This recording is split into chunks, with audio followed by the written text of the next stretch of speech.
Hey guys, welcome back to another edition of Both Sides of the Ball. I'm your co-host, DeBoer.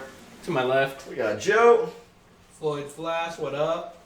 And today we're doing the NBA Fast 5, where we're going to cover 5 topics in under 5 minutes. At least try to, so could end up talking a little bit fast, but why don't we get it kicked off? Number 1 there.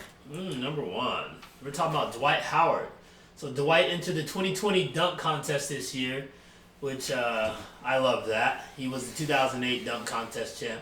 He did say, however, he wants the Laker fans to try to help him get Kobe Bryant to help him. So he really wants Kobe out there, which is interesting because back when they played together in 2012 and 2013, they kind of had their little beef. Kobe questioning Dwight's worth or work ethic. And, he said, you're soft like Charmin.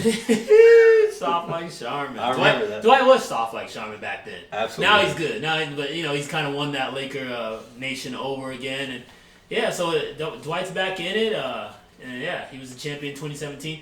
Also in the contest is Derrick Jones Jr. from the Miami Heat. So it'll be pretty cool, man. I'm excited, Dwight. Go get that. Go get that Superman. Could be competitive. I think the more interesting thing to talk about there is that if he wants Kobe Bryant assisting to him, I don't know that happens because Kobe Bryant doesn't pass the ball. He don't pass the ball. He might have made one exception at a time. I guess so. It's going to be a bad pass of that. Okay. Yeah. Number 2, Minnesota Timberwolves president of basketball operations, Gerson Rosas, has come out and publicly stated that Karl Anthony Towns is untouchable. I think this is positive news for the Timberwolves since they're really trying to build around him, and they pretty much attempted to try and build around him for the last 4 or 5 years, ever since he got drafted by them. I'll be interested to see what they do, but that's just good for them. To me, that's like a no-brainer. Like, right. He should be untouchable. Karl Anthony Towns. Yeah. The other stipulation with that, though, is that they have to do better when it comes to drafting players, because I don't think it's not a free agent destination. Like, no. And D'Angelo Russell, they tried acquiring him. They still might be able to right before the trade deadline. But the point is that, Karl Anthony Towns, he is a generational player, and you want to keep him around. So hopefully, when that contract expires, he doesn't end up leaving the team. I completely agree. I'd be worried about that. So they've had a lot of good players, too, like Butler, Rubio. They just leave. Wiggins. Yeah, absolutely. Teague. Yeah. Well, you got to leave that, but Wiggins has been there. Yeah, there've been a lot of people. Taj Gibson. Yep.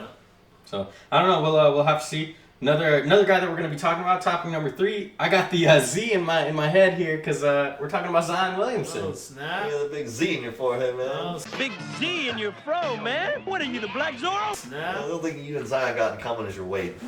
Ooh. Okay. But no, we're talking about his NBA debut. He did pretty well against the Spurs. We kind of talked about it last week. I mean, it's obviously been hyped up. The huge thing to talk about was that 17-point. Fourth quarter. Yeah, in a span of 3 minutes, 8 seconds, ends up hitting 4 of 4 from 3. Overall, I would say he had a good game. I wouldn't say it was great, though. I don't think, it's anything you get too hyped over. 22 points, 7 rebounds, 4 assists. I don't mind that for an NBA debut. NBA debut, that's 5 turnovers? 5 turnovers. That's actually a really good debut, though. Especially being on minutes restriction. That's the turnovers. I think you're hating a little bit. I think the turnovers will go down. I think he's going to just have to get his flow and get it. It's his first game. He's been sitting on the sidelines for 3 months. I want to wait like another 4 games before I'm ready to hop on the Zion train.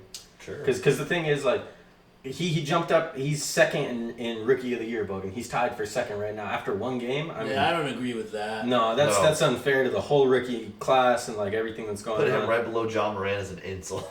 I know it's insane. They want him to win that award so bad. No, They want Zion to get it. If he does, he doesn't deserve it. I'm emailing everyone in the NBA Association. Just hit up Twitter, which you can find down below in the description. Absolutely. Look at that. Yep.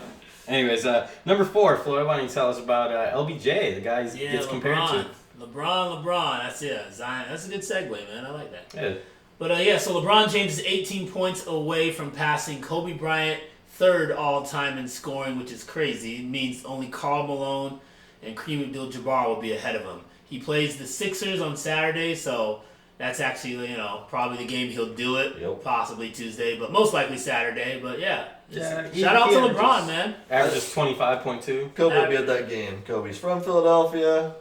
He's going to see him break the record. He'll be there to congratulate him. Is he going to be at the game? I think he's going to be at the game. There was speculation. I think he's going to be there. I would say Kobe's definitely going to be at the Lakers game the next, on Tuesday. Next day. Yeah. Yeah, I don't know. I mean, he might be there. I mean, Yeah, he might. That's his hometown. I wonder what do you think the basket's gonna be for him to break it? I'd say a shot, some type of Like a jump shot. Yeah.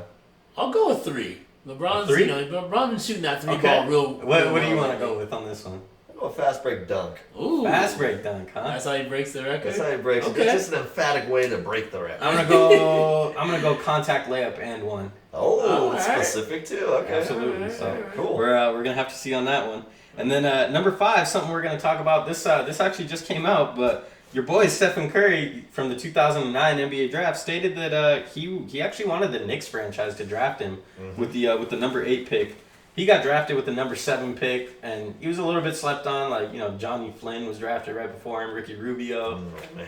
A great player, another guy drafted before him, James Harden. Oh, another great player, Hasheem Thabeet.